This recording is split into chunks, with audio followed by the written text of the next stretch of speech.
Shalom Bapak Ibu Saudara. Shalom. Baik, kita Bapak Ibu Saudara, kita langsung puji Tuhan. Satu pujian lagi yang mengatakan bahwa begitu besar kasih Allah pada kita.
Kami bersyukur Tuhan, pada saat ini Tuhan, kami boleh kembali Kami mau mendengar firman-Mu. Urapi hamba-Mu, sembunyikan di belakang salib-Mu Tuhan.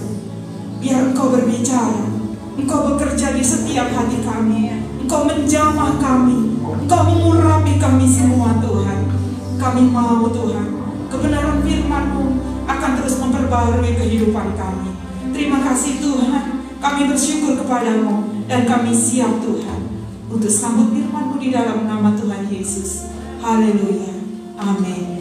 Silakan duduk Bapak Ibu yang dikasihi Tuhan. Ya, puji nama Tuhan. Saya bersyukur, terima kasih kepada Tuhan yang sangat baik, yang luar biasa, sehingga kami boleh diundang oleh keluarga besar GSCA yang ada di Banda Jaya, terutama Bapak dan Ibu Gembala di tempat ini yang boleh mengundang kami untuk hadir di tempat ini. Terakhir kali kami datang ke tempat ini belum dibangun. Ya, waktu itu masih di pondasi, ya Pak ya. Waktu itu masih di pondasi dan kami datang ke sini fellowship dan itu terakhir. Dan setelah itu baru kali ini kami datang di sini. Saya sebelum menikah tinggal bersama dengan Pak Thomas dan Ibu Meli. Kami dibimbing di Banda Jaya ini. Saya bersyukur sekali kepada Tuhan dalam perjalanan kami sampai saat ini. Tuhan terus menyertai kami. Saya memperkenalkan diri, nama saya Nandi Suryani. Saya bersama dengan suami dan anak kami, Victor dan suami saya, Selamat Widodo, dan kami melayani di Prinsewu. Puji nama Tuhan. Tuhan terus menolong dan menyertai kami sampai pada saat ini. Tuhan tidak pernah tinggalkan kami dan saya percaya kita semua terus dalam penyertaan Tuhan. Malam hari ini saya mengajak kita untuk merenungkan firman Tuhan bersama-sama yang akan kita ambil di dalam Matius pasal 13 ayat 12. Matius pasal 13 ayat yang ke-12. Dan ini nanti akan kita sambungkan dengan ayat yang bunyinya juga sama, ya, masih di kitab yang sama-sama Matius. Tetapi kita akan melihat dulu di dalam Matius 13 ayat yang ke-12. Ya, kita akan baca sama-sama. Karena siapa yang mempunyai kepadanya akan diberi, sehingga ia berkelimpahan. Tetapi siapa yang tidak mempunyai, apapun juga yang ada padanya akan diambil daripadanya. Ya, kita langsung bisa ke pasal 25. Matius pasal 25 ayat 29. Kita akan baca sama-sama. 1, 2, 3. Karena setiap orang yang mempunyai, kepadanya akan diberi, sehingga ia berkelimpahan. Tetapi siapa yang tidak mempunyai, apapun juga yang ada padanya akan diambil daripadanya. Ya, Bapak Ibu, kita lihat ini masih di kitab yang sama, masih di Matius, bunyinya sama, yang membedakan hanya kata siapa dan setiap orang. Kalau di pasal yang ke-13 di sini karena siapa yang mempunyai, sementara di pasal yang ke-25 karena setiap orang. Dan memang ayat ini memang paralel. Jadi ada kaitannya, memang disambungkan ke situ ya Bapak Ibu. Nah, kalau kita baca ayat ini secara sepenggal dan secara sempit, kita akan bertanya dan mulai bisa ragu kepada Tuhan.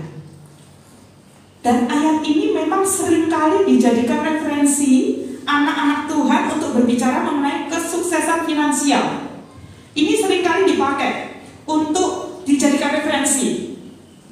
Nah, kalau kita membaca ayat ini secara sempit sekilas saja, pasti akan terbesit di dalam pikiran kita gini.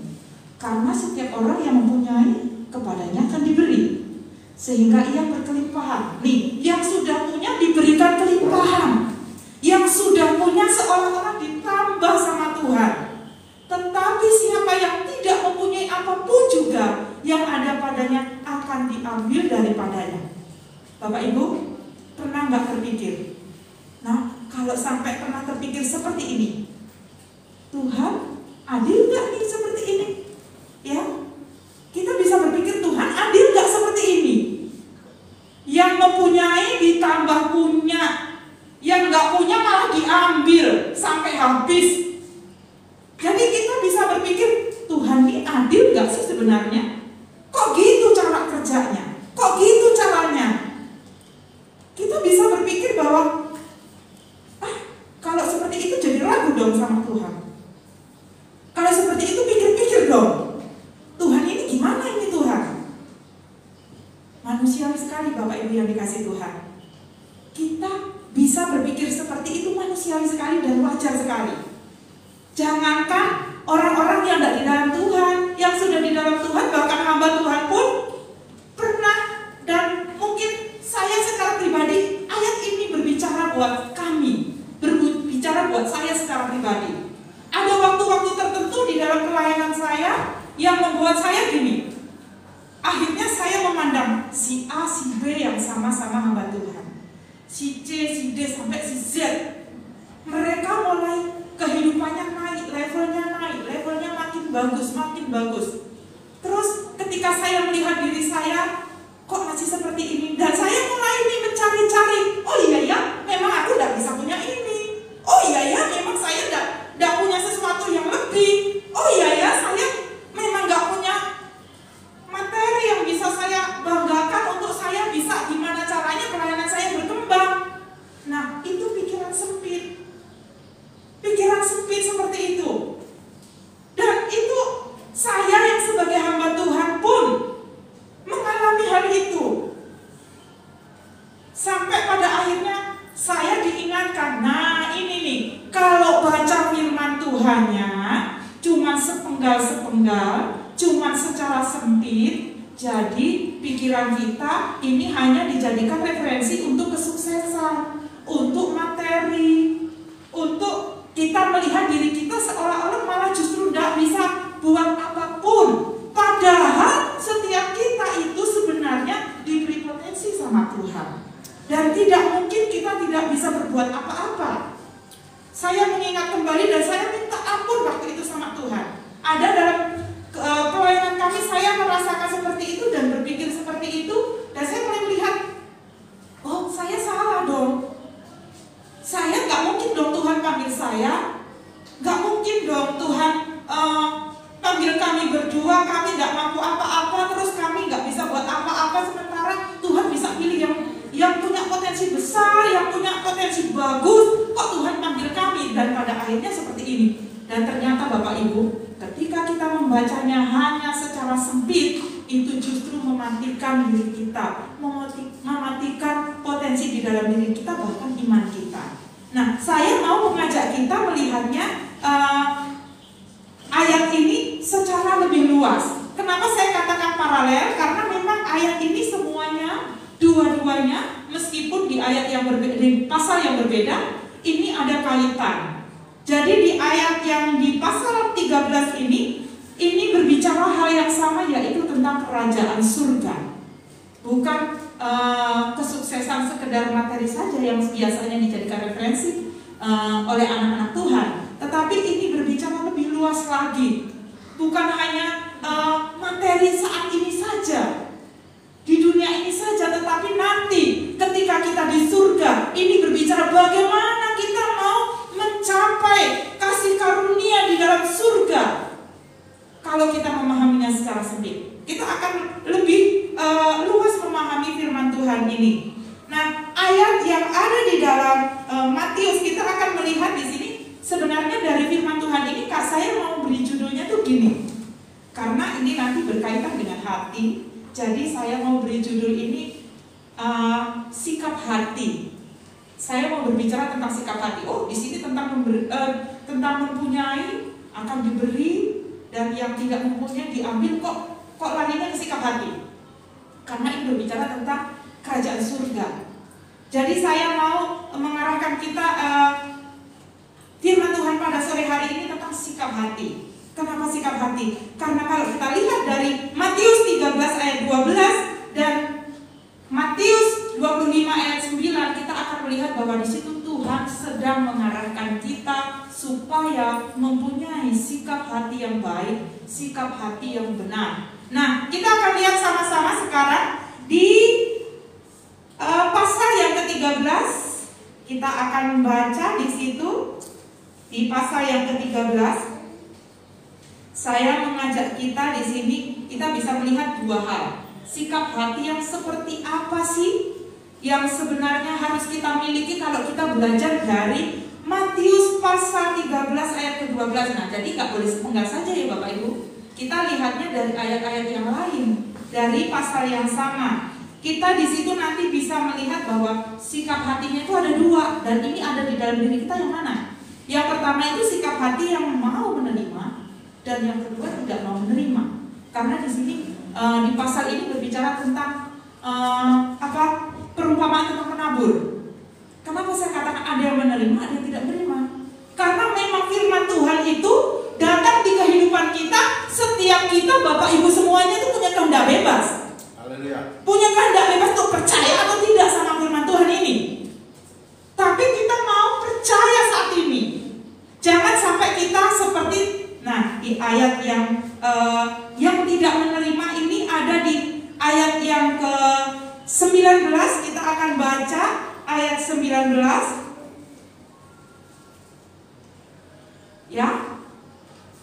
Kepada setiap orang yang mendengar firman tentang kerajaan surga tetapi tidak mengertinya, datanglah si jahat dan perampas yang ditaburkan dalam hati orang itu. Itulah benih yang ditabur di pinggir jalan. Karena berbicara tentang penabur ini, tentang perumpamaan tentang penabur ini, di situ ada tanah yang baik. Nah, itu yang saya katakan sikap hati yang baik.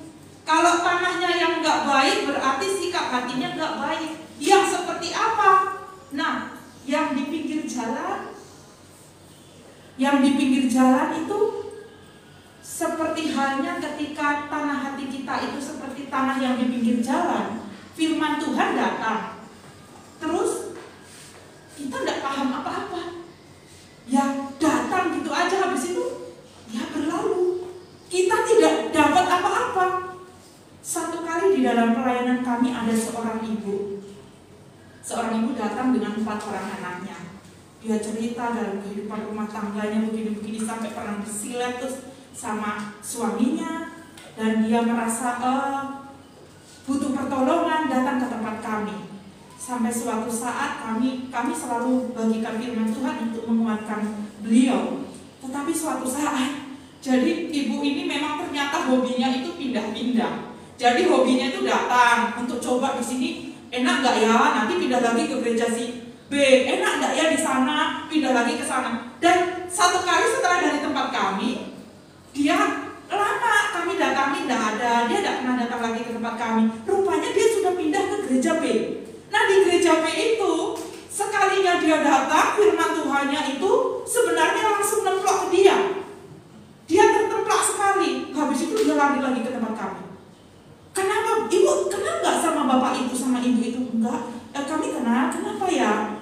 Saya pergi ke sana. Apa jangan-jangan ibu sama bapak cerita sama bapak gembala itu sehingga dia menyindir saya? Loh, emang ibu sekarang ke gereja sana? Padahal kami nggak tahu. Jadi dia bilang seperti itu. Saya masuk ke sana, tapi saya disindir lewat firman Tuhan. Nah, loh, kami nggak tahu malahan kalau ibu itu sekarang pergi ke sana. Akhirnya rupanya dia di situ hanya berangkat 2 kali pertemuan dalam ibadah, 2 minggu saja. Setelah itu dia lagi ke nggak tahu kemana sampai sekarang. Jadi pindah seperti itu. Nah, saya mau katakan orang yang seperti ini itu sama halnya dengan penabur ini sedang menabur di tanah yang di pinggir jalan. Firman Tuhannya datang sebenarnya ngena ke kita, tapi setelah itu udahlah, aku nggak mau pahami, aku nggak mau mengerti. Setelah itu berlalu begitu saja, seperti itu. Nah, kalau berikutnya ada istilah penabur di sini yang menaburkan benihnya itu di tanah yang berbatu-batu, tapi ia tidak berakar dan tahan sebentar saja. Apabila datang penindasan atau penganiayaan karena firman itu, orang itu pun segera murtad. Nah, ini yang berbatu-batu. Jadi yang berbatu-batu juga dia tahannya sebentar saja, karena dihimpit batu-batu. Kalau di tanah berbatu nggak mungkin akarnya mau kuat. Karena apa? Di bawahnya batu. Kena panas sedikit, kena tantangan sedikit, dia sudah mati. Di dalam kehidupan kita juga seperti itu. Kalau tanah hati kita, kalau sikap hati kita seperti tanah yang berbatu-batu, yang tidak menerima kebenaran firman Tuhan dengan baik, ya akhirnya datang persoalan, tekanan hidup, kita menjadi marah. Kita menjadi ragu-ragu dengan Tuhan. Bukan berarti saya tidak pernah marah, saya marah. Saya pernah Bapak Ibu, saya marah sekali dengan, boleh dikatakan dengan Tuhan. Pernah saya lakukan itu, tapi saya minta ampun sama Tuhan. Saya pernah marah dengan Tuhan di dalam pelayanan, karena saya pernah sempat merasa bahwa saya mengambil keputusan yang salah. Saya mengambil keputusan yang salah untuk melayani. Jadi saya memang sekarang ini sedang mengajar. Saya mengajar TK, tetapi bukan di tempat saya sendiri, ada di gereja teman kami. Ya, jadi waktu itu saya mau katakan saya itu marah karena waktu pembicaraan kita mau buka TK. Jadi TK itu bukan saya ngajar melamar, sudah ada TK-nya, itu enggak seperti itu. Jadi waktu itu kami berbincang-bincang, kami kepingin membuka sekolah di sini, terutama playgroup PAUD, terutama PAUD. Saya sampaikan bahwa itu kerinduan kami untuk di Prisewu bisa buka PAUD. Saya secara pribadi, saya suka pelayanan anak-anak. Dan akhirnya teman kami itu teman kami baru ada di Prisewu, dan dia katakan, Bu, Ibu kan nggak punya tempat, Ibu kan nggak ada sekarang tempatnya, mau di mana mau buka? Kami aja lah, kami juga punya kerinduan yang sama, katanya gitu. Dan akhirnya kami pikir, kami diskusikan dengan saya diskusikan dengan suami saya. Terus bapak itu sama istrinya datang juga ke rumah lagi. Bu, kalaupun ibu nggak buka, kalaupun ibu nggak mau bantu kami ngajar, kalau ibu nggak mau gabung sama kami tetap buka kok. Karena memang saya sudah pernah membuka di tempat sana, katanya. Dan akhirnya saya pikir-pikir, saya juga belum tahu akan seberapa lama saya punya tempat. Tanah sudah ada, ya memang tanah sudah ada, tapi kami belum punya tempat untuk jangankan untuk sekolah. Waktu itu untuk kami beribadah aja tempatnya nggak ada, karena kami hanya punya untuk kamar, untuk dapur, dan untuk duduk itu sempit, paling 5 orang cukupnya. Seperti itu, apalagi untuk sekolah. Akhirnya saya pikir lama, kami berdoa. Saya merasa bahwa saya sudah yakin ini nggak salah waktu itu. Dan pada akhirnya saya katakan, oke Pak, saya mau ngajar di tempat Bapak. Karena saya pikir, sana kalaupun nggak saya ngajar di sana tetap dibuka. Toh kerinduan saya untuk buka sekolah ini berdekatan, pasti sudah dibuka juga sama Bapak ini. Saya pun nggak bisa jalan. Akhirnya saya mencoba, ya udah aku masuk ke situ. Ketika saya masuk di situ, berjalanlah pertama kali ke situ. Saya pikir ada guru yang lain. Ternyata ketika saya di situ, nggak ada guru yang lain. Cuman saya sendiri. Loh, katanya Bapak ini sudah siap semuanya. Terus kurikulumnya belum beres. Jadi dia bergantung pun sama kami, sama saya terutama. Jadi saya mengajar di situ, kurikulumnya saya yang mencari sendiri. Mereka rupanya hanya siapkan tempat. Mereka siapkan untuk anak-anak datang, tetapi segala sesuatunya saya pikirkan sendiri, saya bekerja sendiri. Di situ saya akhirnya oke lah, tak jalani dulu, berjalanlah 1 tahun. Kepala sekolahnya itu istri gembala. Tapi setelah berjalan 1 tahun, istri gembala mendaftar CPNS dan keterima. Akhirnya saya di situ benar-benar sendirian. Saya mulai ngajari anak-anak dengan kurikulum dan sebagainya. Saya upayakan sendiri, bahkan semua perlengkapan kreativitas saya upayakan sendiri. Dan mereka taunya punya murid ini sekolah sekolahan mereka.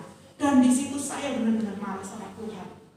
Tuhan, kenapa saya bisa sampai salah melangkah? Tahu begitu, toh sama-sama saya sendiri yang mengerjakan, sama-sama saya sendiri yang mengupayakan sampai punya murid-murid, bahkan murid-murid orang tua tidak kenal sama bapak dan ibu gembala di situ, bahkan kepala sekolahnya tidak tahu, tahunya cuma saya. Kenapa saya harus mengerjakan tempat orang? Kalau seperti itu mendingan saya kerjakan tempat saya sendiri. Saya marah sekali sama Tuhan waktu itu. Saya katakan saya mau keluar dari tempat ini. Saya nggak mau lagi. Tuhan, kenapa permainkan saya? Kan ini kerinduan saya dari dulu. Dan sekarang saya membuatkannya untuk orang lain. Dan akhirnya saya merenung lama sampai banyak hamba Tuhan ya, yang senior saya telepon ke Lubuk Linggau karena di sini ada ibu yang mementor di sekolah minggu. Saya ngobrol sama tante, gimana keputusan saya ini, sambil nangis-nangis. Saya merasa salah keputusan saya. Saya telepon dengan mentor kami di Surabaya. Saya telepon teman-teman. Saya merasa saya salah melangkah. Saya salah mengambil keputusan. Saya terjebak dan pada akhirnya saya nggak bisa buat apa-apa dengan visi yang Tuhan taruh buat kami untuk pelayanan anak-anak ini. Akhirnya kami sendiri tidak bisa buat apa-apa, tapi saya buatkan buat orang lain. Dan saya marah. Akhirnya mereka katakan, ya kalau hatimu nyaman, kamu mau keluar toh kamu akan mengerjakan pelayananmu sendiri, keluarlah, kata mereka semua. Tapi waktu saya pikirkan, saya memang marah sekali. Dan saya mulai dengan firman Tuhan yang datang buat saya katakan, udahlah, capek saya dengan firman Tuhan apa segala macam. Kenyataannya saya kayak tertipu seperti itu. Dan di sini saya marah dengan himpitan yang datang. Saya nggak katakan, udah kayaknya saya nggak akan bisa tuh pelayanan, mau punya visi ini, visi apalah ini. Saya katakan seperti itu waktu itu. Visi apa ini? Apa yang Tuhan taruh untuk pelayanan anak-anak meskipun di depan mata ada anak-anak ini, itu apa ini semua? Saya mengerjakannya. Saya melupakan bahwa sebenarnya saya sedang mengerjakan buat Tuhan waktu itu. Tapi waktu itu saya berpikir bahwa saya mengerjakannya untuk diri saya sendiri. Jadi saya marah. Saya seperti halnya ketika sikap hati saya meresponi kebenaran firman Tuhan yang datang di hidup saya, seperti halnya tanah yang sedang berbatu-batu ini.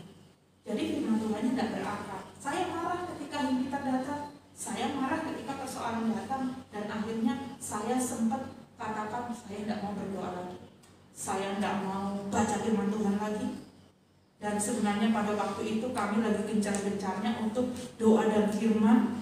Jadi memang kami selalu sharing firman Tuhan, sampai orang yang biasanya saya sharing firman Tuhan, mereka pada WA, tante, oh ini mana firman Tuhannya? Terutama buat saya, tante mana firman Tuhannya? Bu, firman Tuhannya kok nggak dibagi lagi? Mereka haus, sayanya yang jadi hampa. Karena apa? Sikap hati saya tidak benar di hadapan Tuhan. Saya marah dengan himpitan yang datang buat hidup saya, dengan persoalan yang saya salah mengerti. Sebenarnya di sini Tuhan sedang punya rencana buat saya, dan akhirnya saya memutuskan untuk tetap mengajar. Dan Bapak Ibu yang dikasihi Tuhan, sampai detik ini Tuhan luar biasa. Ketika saya belajar dan saya kembali diingatkan, nah, ini yang berbatu-batu dibuang batunya. Sekarang siapkan hatimu untuk jadi tanah yang gembur, sikap hatimu yang benar. Jangan juga yang semak duri, karena yang semak duri kita juga boleh baca di ayat semak duri itu di ayat 22. Yang ditabur di tengah semak duri ialah orang yang mendengar firman itu, lalu kekhawatiran dunia ini dan tipu daya kekayaan menghimpit firman itu sehingga tidak berbuah. Jadi yang tumbuh semak durinya yang lebih tinggi, gak bisa berbuah. Istilahnya kalau kita bertanam ya Bapak Ibu, saya ini anak petani, bapak saya menanam. Bapak saya menanam sawit, menanam karet, menanam sayuran, menanam macam-macam. Jadi kalau, nah sekarang ini, dulu kan bapak saya itu tanamnya coklat. Tapi sekitar ladang bapak saya itu sekarang ditanam sawit semua. Jadi bapak saya itu nanam sawit paling terakhir. Saya bilang, aduh Pak, enak coklat nih nanamnya, meliharanya enak, manennya enak, hasilnya pun lumayan. lama-kelamaan Bapak Ibu, karena sawit itu mengelilingi ladang bapak saya, coklat bapak saya, tidak berbuah lagi. Karena diserap sari-sarinya, diserap nutrisinya lebih besar, sawit itu bisa menyerap daripada coklat. Nah, kalau kita juga menanam tuh, kalau kami tanam jagung, saya ingat waktu kecil saya terbiasa nanam jagung.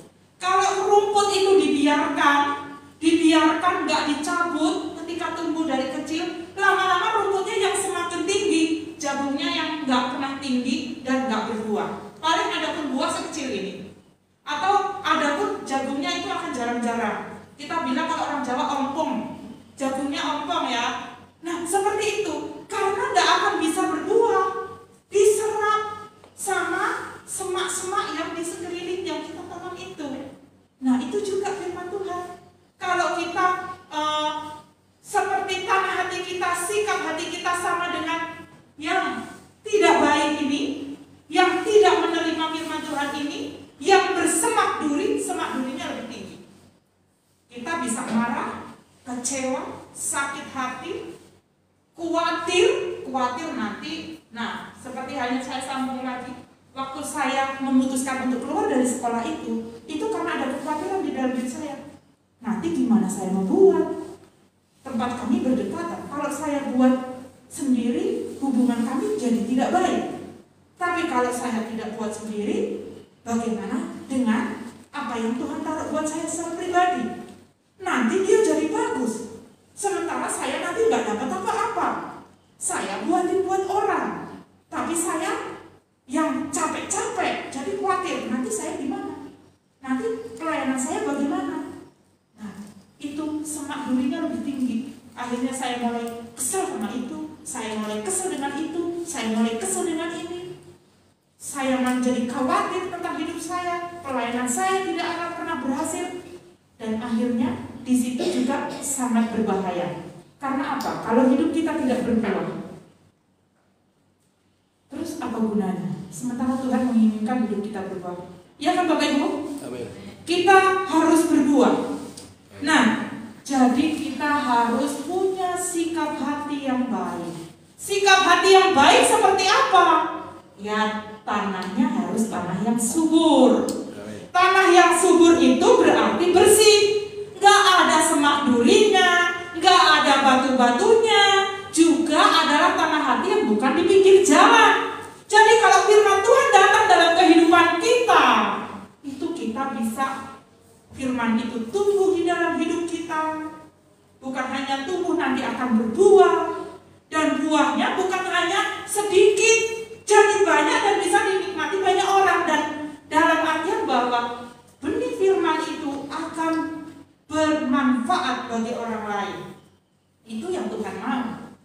Nah, Bapak Ibu yang dikasihi Tuhan, terus kalau kita salah dengan sikap hati kita, kalau sikap hati kita tidak berkenan di hadapan Tuhan, nah ini kaitannya dengan firman Tuhan yang mengatakan di ayat yang awal tadi, yang menjadi poinnya. Karena siapa yang mempunyai kepadanya akan diberi, sehingga ia berkelimpahan. Tetapi siapa yang tidak mempunyai apapun juga, yang ada padanya akan diambil daripadanya. Nah, di sini baru kita bisa paham. Karena apa? Kalau tanah hati kita tidak baik, jangankan kita bisa mempunyai, kita tidak akan pernah punya apa-apa. Kalau firman Tuhan datang di hidup kita, dan firman Tuhan itu berlalu atau dihimpit dengan persoalan, kekhawatiran, tidak pernah tumbuh, jangankan berbuat tumbuh pun tidak, nggak mungkin kita bisa mempunyai. Maka dari itu sikap hati kita harus baik, sikap hati kita harus berkenan. Nah, kalau kita sudah memilih menjadi orang yang menerima firman dengan sikap yang baik, kita akan berdampak.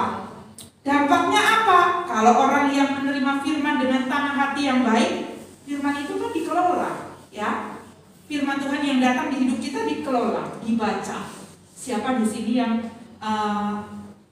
malas-malasan baca firman Tuhan? Mulai sekarang kita akan semakin gencar ya, karena itu juga yang terus harus kita lakukan supaya kita jadi dapat kekuatan selalu.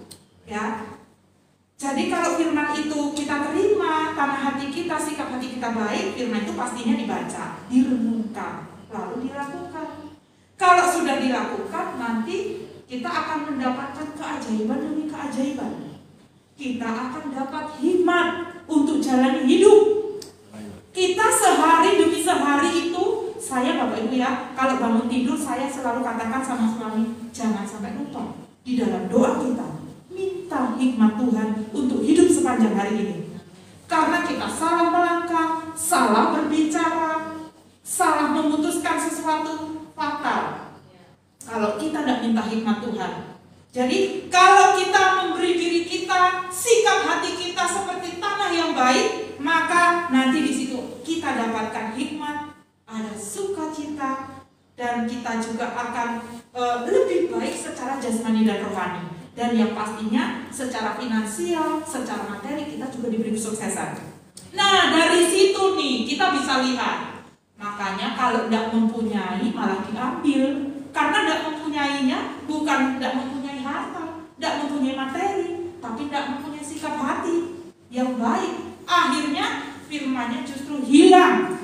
Semuanya diambil. Karena kalau kita tidak menerima dengan sikap yang baik, dampaknya juga ada orang-orang yang tidak menerima. Kalau yang tidak membaca merenungkan firman Tuhan, yang tidak mau mengelola firman Tuhan dengan baik, tidak ada dampak apapun, mati secara jasmani dan juga rohani. Orang yang mati secara rohani dan jasmani, biasanya dia adalah orang yang lama-lama jadi stres. Nanti kalau sudah stres, lama-lama depresi. Kalau sudah depresi, dia gagal. Semuanya gagal. Kalau sampai seperti itu. Kalau sudah gagal, kita yang terlebih parah, karena di sini berbicara tentang kerajaan surga, kita binasa di dalam kekekalan. Karena apa? Sudah tidak percaya firman Tuhan. Sudah tidak mengimani firman Tuhan. Sudah tidak beriman kepada Tuhan Yesus. Jadi pasti kita binasa di dalam kekekalan. Jadi kita harus hati-hati Bapak Ibu. Nah, sekarang bagaimana kaitannya dengan ayat yang ke-25 dan ke pasal yang 25 ayat yang 29. Di sini ayatnya sama ya. Sama, hanya bedanya dengan di sini dikata siapa dan setiap orang. Ya, karena siapa yang mempunyai, dan di pasal yang ke-25 karena setiap orang yang mempunyai. Di sini artinya sebenarnya sama. Karena siapa saja dan setiap orang itu ya sama artinya. Dan di sini ada kaitannya, ini paralel ya, ayat ini paralel. Di sini kembali kita akan mengingat kalau di pasal yang ke-25 ayat 29 di sini berbicara tentang perumpamaan tentang talenta. Nah, saya mau katakan kalau yang di bagian ayat yang sebelumnya di pasal 13 itu berbicara tentang penabur. Jadi benih firman itu ditabur. Kita kelola tidak, kita terima tidak. Nah berikutnya di pasal yang ke-25 ayat 29 ini kita melihatnya bahwa di sini nih kita kalau sudah ditabur di tanah hati kita, sudah tumbuh, sudah berbuah, kita jangan berbuah sedikit, harus banyak. Kalau sudah banyak, bagaimana caranya supaya yang sudah berbuah, yang sudah banyak itu bisa dimanfaatkan? Artinya kita punya tanggung jawab dalam melakukan kebenaran firman itu. Amin Bapak Ibu. Kita punya tanggung jawab loh. Makanya Tuhan di sini katakan di pasal yang ke-25 ini perumpamaan tentang talenta itu kan ceritanya ada seorang tua mau bepergian. Jadi dia percayakan kepada pekerja-pekerjanya talenta supaya dikembangkan. Ada yang diberi 5, ada yang diberi 2, ada yang diberi 1. Tapi yang sangat mengejutkan adalah orang-orang ini tidak semuanya mempunyai sikap hati yang baik terhadap kepercayaan yang Tuhan berikan. Diberi 5 talenta, dia kembangkan jadi 10. Diberi 2 jadi 5. Nah yang diberi 1 dia malah dipendam. Sementara kalau kita boleh melihat di sini bahwa Tuhan itu tidak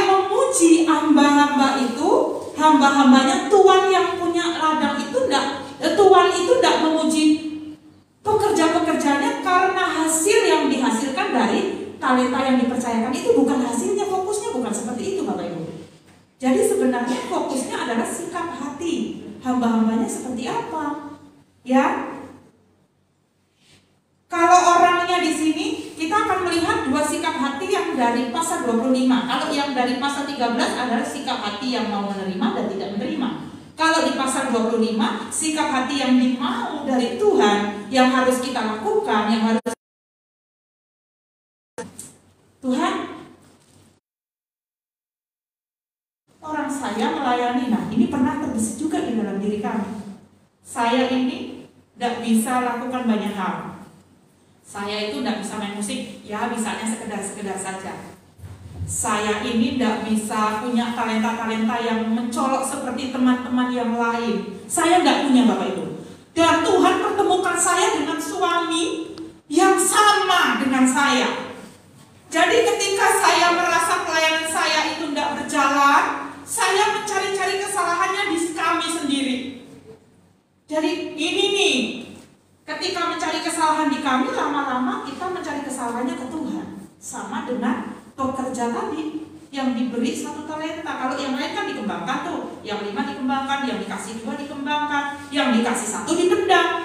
Tapi bukan hanya itu, yang diberi 1 bukan hanya dipendam begitu saja, tetapi pada akhirnya dia katakan sama Tuhan, Tuhan kan Tuhan yang menabur, Tuhan yang hanya menuai. Tuhan naburnya ke tanah yang bukan miliknya Tuhan. Tuhan mempercayakannya sedikit kok mintanya banyak. Tuhan ini bagaimana? Nah, saya pun pernah mengatakan hal demikian. Tuhan, ya wajar dong kalau saya tidak berkembang. Ya wajar dong kalau saya seperti ini terus. Saya tidak dikasih apa-apa sama Tuhan. Saya kepingin seperti yang lain-lain. Saya kepingin pelayanan saya seperti yang lain-lain. Udahlah, memang Tuhan kasihnya sedikit kok. Tuhan mau tuntut saya. Saya katakan seperti itu. Padahal yang sedang Tuhan mau bukan dari hasilnya yang dipuji. Coba kalau kita lihat di dalam ayat-ayat yang ada di pasal 25. Ya, kita bisa lihat di ayat yang ke-20 dan sampai ke-22. Kita akan baca sama-sama. Ayat yang ke-20. Hamba yang menerima 5 talenta itu datang dan ia membawa laba 5 talenta. Katanya, Tuhan, 5 talenta Tuhan percayakan kepadaku. Lihat, aku telah beroleh laba 5 talenta. Berikutnya, maka kata Tuhan itu kepadanya, baik sekali perbuatanmu itu, hai hambaku yang baik dan setia. Engkau telah setia dalam perkara yang kecil, aku akan memberikan kepadamu tanggung jawab dalam perkara yang besar. Masuklah dan turutlah dalam kebahagiaan Tuhanmu. Berikutnya, lalu datanglah hamba yang menerima 2 talenta itu, katanya, Tuhan, 2 talenta Tuhan percayakan kepadaku. Lihat, aku telah beroleh laba 2 talenta. Ya, Bapak Ibu, dari ayat ini juga sama. Nantinya Tuhan itu juga katakan, baik sekali hai hambaku yang baik dan setia. Apakah Tuhan itu katakan, bagus, sekarang udah banyak, jadi aku nanti bisa dapat banyak nih dari kalian berdua. Apa Tuhan katakan seperti itu? Tidak, Bapak Ibu. Jadi Tuhan itu tidak memuji dari hasilnya, tetapi Tuhan itu memuji dari sikap hati orang itu. Amin. Bagaimana dia setia, bagaimana dia taat saja melakukan apa yang Tuhan percayakan kepadanya. Dipercayakan 5, kembangkan. Tuhan suruh kembangkan, kembangkan saja. Gak usah ini dan itu. Saya pun minta ampun sama Tuhan, karena saya boleh katakan saya adalah sama halnya dengan orang yang menerima 1 talenta. Jadi saya itu gak setia, gak bertanggung jawab. Saya malah mencari-cari kesalahan Tuhan. Saya malah katakan, Tuhan ini jahat, ya. Kita bisa lihat ya, kalau di situ ada kata Tuhan itu jahat di ayat yang ke-24. Kita baca ya sama-sama. Kini datanglah juga hamba yang menerima 1 talenta itu dan berkata, Tuhan, aku tahu bahwa Tuhan adalah manusia yang kejam, yang menuai di tempat di mana Tuhan tidak menabur dan memungut dari tempat di mana Tuhan tidak menanam. Jelas sekali. Ini orang dah setia, dah tanggung jawab, malah cari-cari kesalahan tuannya. Sama halnya seringkali kita begitu. Kita cari-cari kesalahan Tuhan. Ya mungkin awalnya nggak cari kesalahan Tuhan, salahkan sekeliling. Kamu sih, saya dulu gitu. Kamu sih Pak, suami saya jadi sasaran. Ya, kamu sih Pak, kamu sih begini. Coba ya kalau di tempat kita itu begini. Coba ya kalau teman-teman kita begini. Coba ya kalau si hamba-hamba Tuhan yang lain itu begini sama kita begini-begini. Nah, akhirnya apa? Kita cari-cari kesalahan di sekeliling kita. Kita kambing hitamkan tuh semua sekeliling kita. Lama-lama Tuhan jahat. Aku tidak dikasih apa-apa. Aku tidak diberi apa-apa sama Tuhan. Kok sekarang Tuhan tuntut sesuatu yang baik dari saya? Dan saya melupakan satu hal yang luar biasa, bahwa Tuhan sedang menguji kita. Apakah kita mau taat dan setia dan bertanggung jawab atau tidak atas apa yang sedang dipercayakan, sekecil apapun. Haleluya. Sekecil apapun. Amin. Kita harus setia dan bertanggung jawab. Itu baru tanah hati kita, itu baru sikap hati kita, itu sikap yang baik. Kalau kita masih katakan Tuhan begini, Tuhan kok begini, artinya sikap hati kita belum baik. Kita marah dengan hal-hal yang terjadi di hidup kita. Kita selalu mencari kambing hitam untuk menutupi sesuatu yang buruk di dalam diri kita sendiri. Dan itu yang harus kita minta ampun sama Tuhan, Bapak Ibu. Amin. Kita minta ampun sama Tuhan. Jangan fokus pada hasil, karena Tuhan sebenarnya bukan itu. Tapi fokus di dalam hidup kita adalah setia saja. Setia saja. Dan bertanggung jawab. Yang sekarang dipercayakan dengan pelayanan kecil seperti saya. Jadi Bapak Ibu, saya mau saksikan dari tadi yang pelayanan saya lakukan di sekolah itu. Ketika saya memilih minta ampun sama Tuhan, saya tetap mengerjakan sekarang dari tempat itu. Karena memang tetap orang tua, anak-anak itu tahunya itu tentang saya, karena saya yang mengajar. Dan pada akhirnya sekarang ada anak-anak yang datang di tempat kami di sekolah minggu, karena dari mereka itu ada yang Katolik, ada yang Muslim. Jadi ada yang Kristen juga, tetapi mungkin bergerejanya ada yang ke Bandar Lampung. Tetapi kalau mereka di Pringsewu bisa datang ke tempat kami. Dan sekarang mereka padahal ditawarkan juga di sekolah itu, ayo besok sekolah minggu ke tempat kita ini. Tapi mereka tetap mencari saya. Akhirnya datangnya ke tempat kami. Coba kalau pada waktu itu saya memutuskan untuk sudah, akhirnya saya tidak akan berjumpa dengan jiwa-jiwa baru. Dan Tuhan pakai itu untuk saya bertemu dengan jiwa-jiwa baru. Ada orang-orang yang butuh sentuhan tangan Tuhan. Ada orang-orang yang butuh dikuatkan. Dan saya bisa berjumpa dengan orang-orang itu. Dan di situ pelayanan kami berjalan sampai detik ini. Dan hal yang luar biasa Bapak Ibu, saat ini puji nama Tuhan. Tuhan baik. Di tengah pandemi, kami sekarang punya tempat. Haleluya. Puji Tuhan. Luar biasa. Kami sekarang sudah bangun tempat ibadah, sudah untuk pastori kami juga. Jadi kami pakai yang ukuran 5x11 itu untuk tempat ibadah. Yang 3 meter, yang sebelah sini untuk kami tinggal. Yang 3x11 itu untuk kami pastori, untuk ruang tamu dan untuk 1 kamar. Jadi kalau ada tamu datang, kami waktu itu mau bangunnya pun sebenarnya desainnya tadinya nggak seperti itu. Tapi berjalannya waktu Tuhan kasih kepada kami seperti ini. Kan di Pringsewu itu pelayanan kami memang diterima sama lingkungan. Tetapi kalau untuk izin tempat ibadah kan memang belum bisa. Dan kami di situ orang memang langsung kenal kami sebagai pendeta memang. Ketika kami memperkenalkan diri, kami katakan kami hamba Tuhan, kami pendeta. Jadi saya pikirnya gini dulu sama suami. Kalau kita ditolak dari awal dia ditolak. Jadi kita nanti cari tempat yang menerima. Tapi rupanya di tempat itu menerima kami.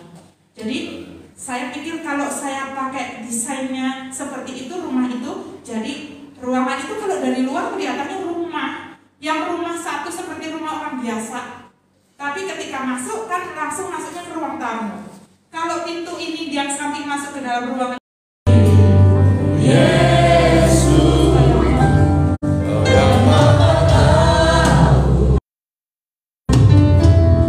Yang menilai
kita mau mengucap syukur dalam segala keadaan.